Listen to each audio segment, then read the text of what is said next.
WhatsApp во својата Android бета верзија тестира нова опција наречена Auto Download Quality, што им дозволува на корисниците, при автоматско симнување на фотографии и видеа, да изберат помеѓу стандардна и HD резолуција. Оваа нова опција е лоцирана во Setting Storage and Data и им дава на корисниците контрола дали фотографиите и видеата се симнуваат компресирани или во висока резолуција директно и без дополнителна интервенција. Дури и ако се избере стандардниот квалитет, корисниците ќе имаат можност рачно да ја симнат HD верзијата подоцна, доколку таа останала на серверите на WhatsApp. Функцијата се појавува кај ограничен број Android корисници кои учествуваат во бета програмата, а официјалното објавување за сите е веќе најавено, се очекува да пристигне во наредните неколку недели.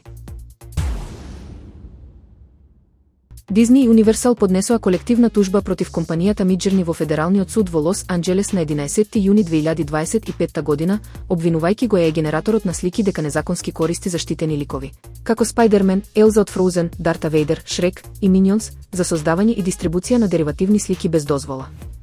Во тужбата се наведува дека Midjourney функционира како виртуелен автомат, кој генерира бесконечни неовластени копии од заштитените авторски дела, профитирајќи од нив без каква било инвестиција во нивната креација.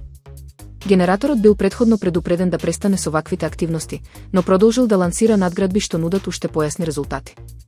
Disney и Universal бараат неограничена финансиска надокнада, вклучително и компензации по дело или награда на повисок износ, како и трајна судска забрана против понатамошна злоупотреба.